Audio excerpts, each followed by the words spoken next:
In the year 1987, a chilling tale began to unfold. Whispers of a monstrous Nile crocodile, a true terror of the waters, started to circulate. This creature was unlike any other, stretching an astonishing 20 feet in length, weighing over a ton, and rumored to be a century old. Gunfire proved futile against its impenetrable skin, leaving all who encountered it in a state of sheer helplessness.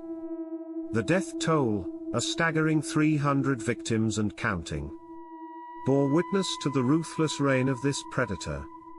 The legend of the killer crocodile reached the ears of the authorities, prompting them to take action as early as 1987. The relentless onslaught of attacks had struck fear into the hearts of the people. Its presence was unmistakable, leaving a trail of destruction in its wake. Tales of its cunning tactics and sinister ability to lure unsuspecting fishermen to their doom began to surface. With a powerful flick of its tail, it would send waves crashing into their canoes, toppling them into the treacherous waters, ready to be devoured. The beast was said to be impervious to bullets, soldiers claiming that it would consume the very ammunition meant to bring it down. Whispered rumors spoke of its elusive nature, migrating in and out of Lake Tanganyika. As it retreated from the villages, the killings ceased, further cementing the belief that this monstrous crocodile was indeed the culprit. By the year 1998, the desperate plea for help reached the ears of Patrice Fay, a renowned French naturalist. Summoned to face this formidable foe, he embarked on what seemed to be an impossible quest. Patrice's initial resolve to eliminate the beast wavered upon their first encounter. And the day arrived when he caught a true glimpse, of the creature. In that moment, his eyes met the gaze of a prehistoric marvel, a relic of a bygone era. It was a colossal crocodile that defied imagination. In that fateful moment, as he aimed his rifle and pulled the trigger, he realized the creature was far from an easy target. The bullets struck, but they failed to affect him. Instead, the monstrous reptile merely shrugged off the assault, taunting Patrice with its resilience. It was a chilling display of power. For the next 2 years, Patrice became an unwavering shadow, following the creature's every move, and studying its behavior with unwavering dedication. But as rumors spread and journalists descended upon the scene, Patrice labeled the beast with a name associated with his devotion. Gustave, he whispered, a word laden with trepidation. Through tireless investigation, Patrice uncovered the extent of Gustave's domain.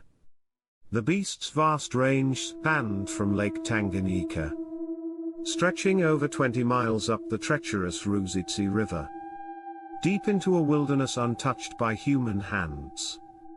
Within the impenetrable borders of Ruzizi National Park, the purpose behind Gustave's relentless migrations became clear: to seek out potential mates. Yet, these journeys were marred by a trail of terror. Attacks would inevitably occur, leaving a chilling reminder of Gustave's insatiable hunger. Fish and cows fell victim to his voracious appetite. But the most unsettling account spoke of a monstrous act: the killing and consumption of an entire hippopotamus. An act that defied all sense of reason. The mysteries surrounding Gustave loomed like a dark cloud, casting an ominous shadow over Patrice's quest. But as he delved deeper into Gustave's world, he couldn't shake the unsettling feeling that this obsession would lead them both to the brink of danger. A sinister revelation sent shivers down Patrice's spine. The truth emerged, revealing a chilling taste that lurked within the depths of the predator's instincts. Buried within the river and lake, remnants of the past wars in Burundi lay discarded, lifeless bodies cast aside. The realization struck Patrice like a bolt of lightning, igniting a macabre fascination with humans as prey. The haunting question lingered in his mind. How many lives had this creature claimed? The number, a haunting calculation of his own making, whispered ominously, 300.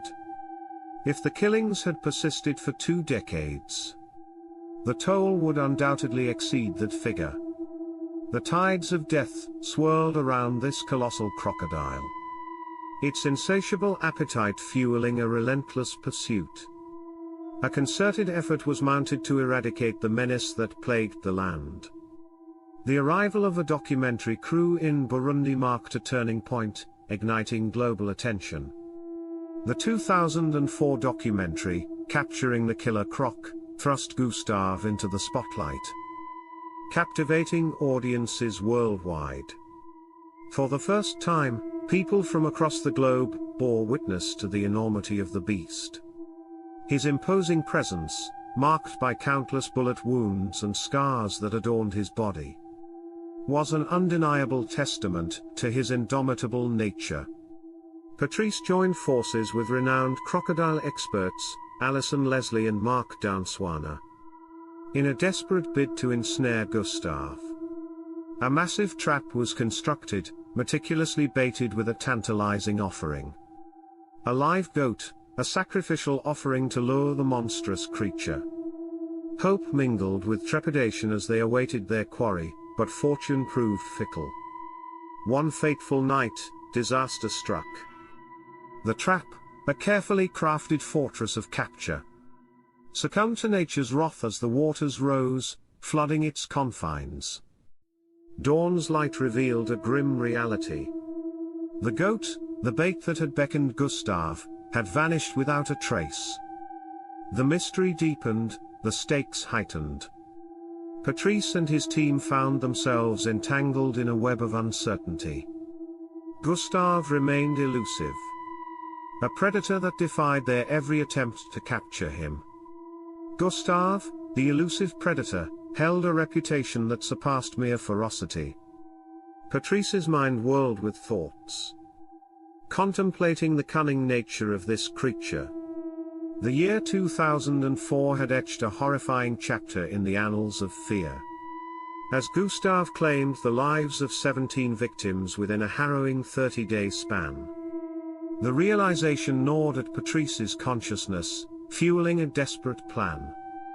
A concoction of tranquilizers would be his weapon, a means to subdue Gustave, affixing a radio collar to track his movements before releasing him back into the murky depths.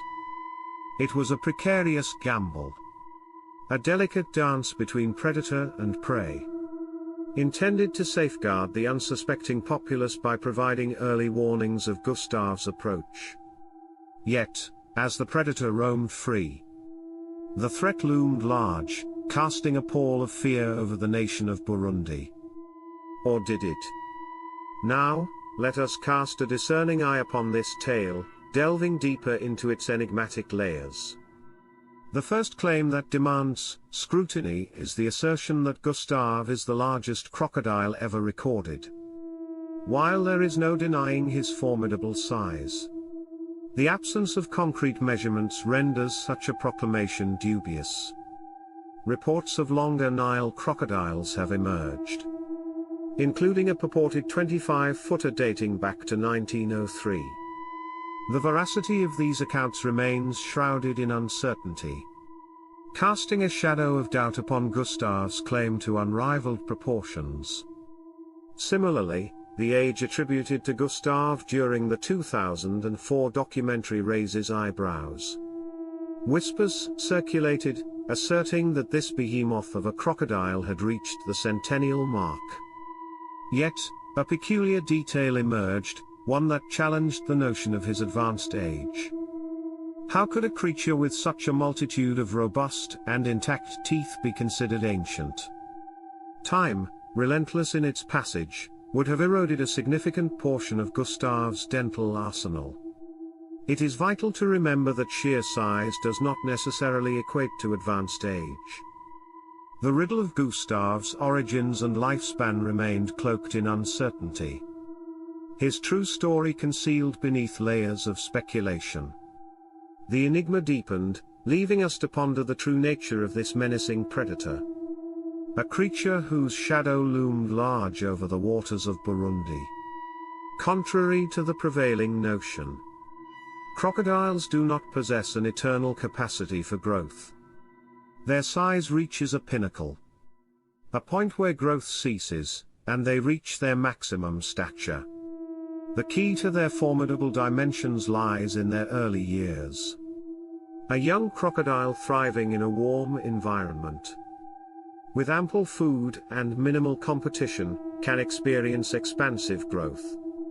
Taking these factors into account, Gustave appeared to be around 60 years old during the time of the documented footage. The enigma surrounding this formidable creature deepened, as fragments of certainty crumbled beneath the weight of truth. The mystery of Gustave's reign, once shrouded in inflated numbers and unfounded claims, beckoned us to delve further into the labyrinth of half-truths and misperceptions. The sinister truth, veiled in the shadows, awaited discovery. As the puzzle of Gustave's legacy continued to unravel, given the persisting occurrence of fatal attacks, it is reasonable to conclude that he may not have been responsible for all of them. And perhaps not even the majority. I also want to address how Gustave became a man-eater in the first place. Well, it's possible that encounters with dead bodies played a role. But it's not the sole reason for his shift towards attacking humans. Crocodiles, in general, have a greater inclination towards viewing humans as prey, compared to the smaller American alligator. However, the motivation for a crocodile to actively hunt down humans is primarily based on learned behavior. If a crocodile successfully attacks and consumes a human, it forms an association that humans are an easy target. This learned behavior becomes the catalyst for focusing on humans as prey, rather than an inherent taste for human flesh. Based on the information provided by Patrice and Brandon, it can be deduced that Gustave did kill some people. But the number of 300 seems far-fetched. It may be that Gustave became the default suspect whenever there was an attack, leading to a disproportionate attribution of attacks to him. The current whereabouts of Gustave remain a mystery. In Michael Garlock's book Killer Gators and Crocs, published in 2006, it was claimed that Gustave was finally captured, stating that he became a victim of his own appetite and was trapped successfully. However, this account seems to be contradicted by reports in 2009, which indicated that Gustave was still at large, accompanied by photographic evidence. The last reported sighting of Gustave alive was in 2015, when he was observed by some villagers devouring an animal. However, in 2019, Africa Travel magazine reported that Gustave had finally been killed. One reader even claimed that he met his demise while in captivity. However, considering the unfortunate circumstances surrounding Patrice Faye, who faced serious accusations in 2011 and was charged accordingly, the situation regarding Gustave's fate remains uncertain. The whereabouts of Patrice are unclear, as he could either be imprisoned, residing in France, or living incognito in Togo. While I won't delve into the details surrounding Patrice, it's safe to assume that he may no longer possess knowledge regarding Gustave's current status. The story of this crocodile captivates us, as it embodies the timeless struggle between man and beast. It serves as a testament to the existence of modern-day dinosaurs, and the undeniable power of nature over humanity. Perhaps this crocodile truly embodies our worst nightmares.